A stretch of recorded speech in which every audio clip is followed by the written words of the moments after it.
Welcome to r/Malicious Compliance, where we share stories of people conforming to the letter but not the spirit of a request. Thank you, friends, for subscribing to the channel and for so many likes. The first story. Boss said to leave the dishes that were already cooked, and they went bad. The second story. My boss was trapped in that hotel until Friday afternoon because he didn't listen to me. The third story. My ex was trying to save money and didn't want to buy food, so he was hungry. Today's first story is, well, this is Red Lobster, and we do things the Red Lobster way, said by my manager before navigating us by the book straight into a blizzard of SH. This happened several years ago, and I'm forever relieved I don't work in a restaurant anymore. Solidarity to all kitchen workers for the endless BS you have to deal with. At the time, I was working in the kitchen as an assembler. This can be one of the most clutch positions on the line, as you take all the food being prepared by the other cooks and organize it into tickets that can be taken out into the dining room. Accordingly, it's often a bottleneck for food leaving the kitchen. If you have a slow assembler, cooked food dies under the heating lamps. Grilled salmon dries out, fries become soggy, linguine Alfredo hardens into concrete. Really horrific SH. It is imperative that food not sit in the window. I was working a weekday lunch shift, which is normally pretty slow. We must have provoked the wrath of the restaurant gods on this day, though, because out of nowhere the store got hit with a tsunami of customers. I could just barely make out the other cooks through the clouds of shrimp scampi, fryer grease, and Cheddar Bay biscuits flying through the air.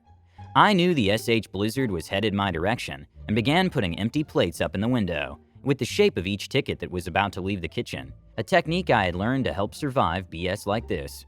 On the other side of the window, coordinating the servers, was my manager, C-Face. Shouldn't use his real name. Actually, let's call him Bob instead. Bob was a bit hyperactive and had an irritating tendency to micromanage kitchen processes, a problem compounded by his not knowing how the F to run a kitchen. When I began putting empty plates in the window so that the incoming interstellar-sized wave of seafood had something to land on, he stopped me. "What are you doing?" Bob asked. "I'm putting the plates in their sides in the window because we're about to have a very high volume of food coming through," I replied.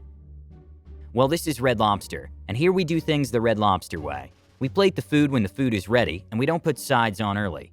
I tried explaining that the Red Lobster way was designed by sentient suits and ties physically incapable of holding a spatula, that our sacred way, as dictated in the Good Book of Employee Training, had died in the trenches of last year's Endless Shrimp Special, that while I appreciated the job, I wasn't prepared for an honorable death at the hands of this rush to uphold its most obscure tenets, but he wasn't having any of it.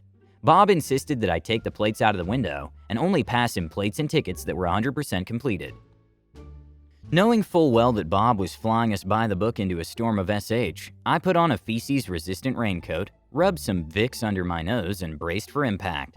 30 minutes later, the window was chaos. Finished food was left dying in the wings of the window, while I, swiftly enough to avoid reprimand, but with the fatalistic mechanical motion of a flood pump removing water at a fraction of the rate at which it's arriving, plated up one finished ticket at a time. Bob was equal parts confused and furious, like a toddler whose toy was suddenly taken away. "What's this food waiting on?" he cried, gesturing towards a shriveled up steak and its associated sides. "Well, that order is waiting on some fried shrimp, and I need to wait for the ticket to be complete before I plate it up." "Why is the ticket missing fried shrimp?" "Unfortunately, I'm not manning the fryer, sir, so I don't know." This continued for the better part of an hour. It seemed like every ticket was missing one little thing that kept it from leaving the kitchen.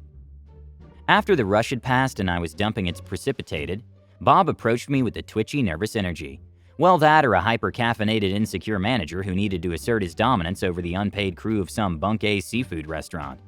"Can I, speak to you in the walk-in for a moment, OP?" "Sure thing." We walked to the cooler as I struggled to remember how to fight off an attacker armed with a kitchen knife for my days in dish. "So, what happened back there?" Bob asked, arms folded, shifting his weight from one foot to the other. "You said we should follow the system, and we did," I replied, mentally noting that he was standing in front of the walk-in's only exit.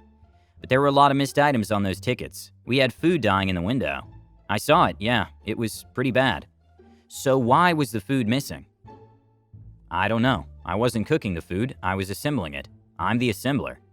This line of questioning continued, with Bob trying to somehow pin the catastrophe of the last hour on my willingness to comply with his orders, while I blithely insisted that I did exactly what was asked of me. After not being able to move past this point for several minutes, Bob made some sweeping statement about doing better next time and left. Incidentally, the next time I was assembling and Bob was on the other side of the window, nothing was said about the Red Lobster way. And the rush went smoother, albeit with some hotter plates and servers having to return for delayed items. I guess we ended up doing better after all. The next story is Malicious Compliance on September 11, 2001. As a regional manager for a fluid process equipment manufacturer, part of my responsibilities included training our distributors on new and existing product. Said manufacturer was in Iowa. I lived in the southeast U.S. My boss and I planned a training visit to our distributor located in New Jersey, in a town about 20 miles from Manhattan. This Iowa company was extremely frugal, to the point of making me fly into LaGuardia rather than the Newark airport, because the LaGuardia airfare was $15 cheaper, tolls BD'd. So I flew into LaGuardia, rented a car, and drove over to our hotel in New Jersey. My boss flew into Newark airport from Iowa, and we met for dinner that night. The next morning, we got into my rental car and drove to the distributor office. We had just started training when the 9/11 attack occurred. Every person in that building knew somebody that worked within a block of the World Trade Center. A husband, a wife, a child, a neighbor. Somebody that worked within a block of the buildings. I only hope that I never again see faces on people like I saw that morning. One fellow's daughter worked across the street from the World Trade Center. He did not hear from her for almost 3 hours. She was okay. She had walked up to the ferry at 33rd Street and got into New Jersey that way. But her father's face was white with fear and abject horror over what might have happened to his daughter. So, my boss, in addition to being so cheap he would squeeze a nickel till Jefferson farted, was also a heartless bee. His planned trip that week was that morning in New Jersey, then to proceed with another guy up into New England to do more training, and then fly to Charlotte to finish the training at yet a third distributor. I convinced him that none of this was likely to happen, especially since all the Hudson River bridges were closed, and he couldn't get to New England at that point if he'd really wanted to.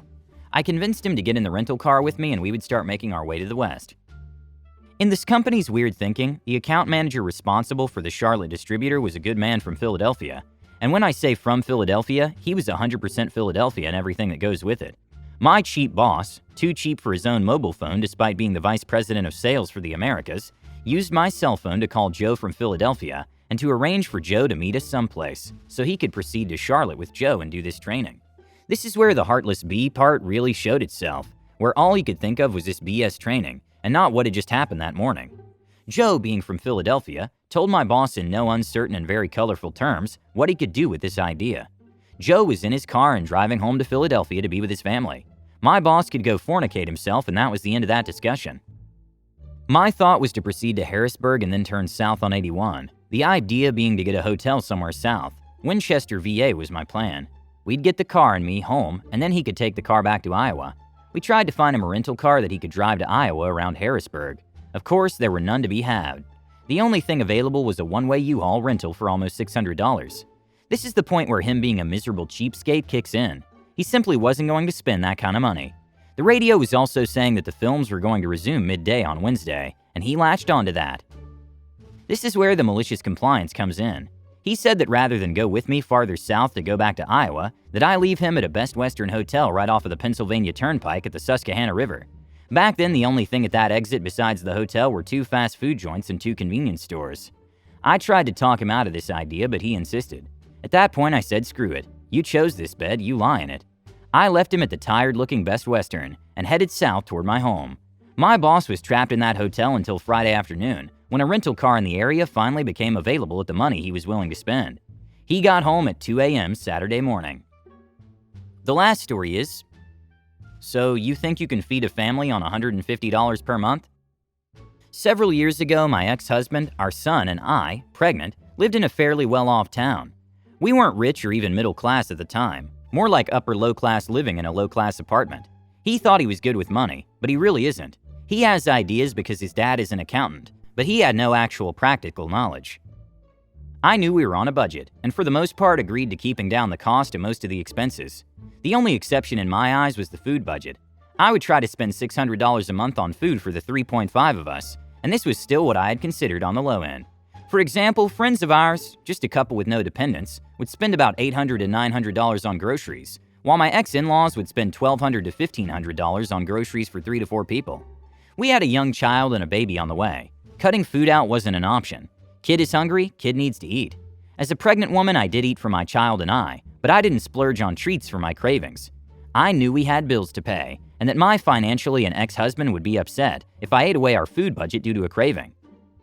My ex-husband would frequently complain over several years how we spend too much money on groceries. He mentioned a couple times per month that $600 per month was too much. We needed to reduce our food budget to $150 a month. I tried to show him grocery receipts. I tried showing him flyers and online ads. He still maintained that we could survive off $150 in groceries each month. He was adamant. He was sure. He was positive that I was just making things difficult. I wasn't the only one to tell him that he was wrong. As I stated, I was pregnant, which means hormonal. I'd had enough, so here's where the malicious compliance comes in. Me. Okay, I've had enough of this. Tomorrow's the start of a new month. I haven't gone grocery shopping in a week. Give me $150 in cash and I'll feed us for the month. X. Really? Okay, I'll bring home the cash tomorrow.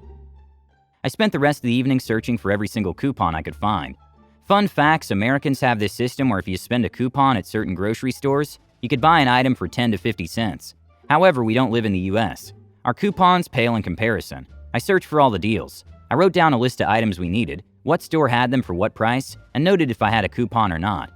FYI, I generally did something similar to this anyway, but I just expanded my search to a couple extra stores. The following day, when I was given $150 from my ex, I waddled my pregnant butt around 4 different grocery stores grabbing all the food we normally eat. When I got home, I had spent approximately $145 of our oh-so-generous food budget on the first day of the month. I was proud of myself. Sarcasm. I had budgeted so well. I showed my ex-husband all the food I bought and all the receipts. I placed the change in a jar on top of the fridge with the receipts inside. He said I did well and was happy I bought so much for so little. Later on that week, we ran out of milk. Kid has no milk to drink for his cereal. Out to the store to buy some. A week and a half later, it's getting close to dinner time. X, what's for dinner? Me, nothing. X, what do you mean nothing? We have plenty of food. Me, oh, do we? I didn't realize. What did you find in the cupboards? X opens cupboard doors, fridge, freezer, pantry door. Nothing. There's literally nothing. Me, okay, so we have no food in the house. How much money do we have for our food budget? X empties jar, 34 cents. That can't be right. Me, did you add up the receipts and see if we made a mistake somewhere? X, okay, I get it. I'll go buy some groceries. And that, my friends, is how you convince your financially anal ex-spouse that their budgeting ideas are out of touch with reality. Sadly, I did not convince him to increase our food budget back to $600 a month, but he did agree to $500 a month, which I suppose he keeps to this day, despite the fact it's usually just himself he has to feed. Edit. Where we live, food is on the expensive side. A box of Kraft Dinner now costs $2 at the cheap grocery stores. I went through every cost-cutting measure, including buying a lot of potatoes, rice, and pasta. Coupons where I could. We made our own bread, baked treats. I bought the cheapest brands available if I bought packaged goods. If you live in the right area, you could feed your family that cheaply. But where we live, it just wasn't possible due to the high cost of living. We were trying to save money and my ex wanted to save even more by cutting from the food budget. We could have cut costs in other areas, but he was certain that the food budget was the one that would allow us to save more. Thanks for watching. Don't forget to subscribe and turn on notifications.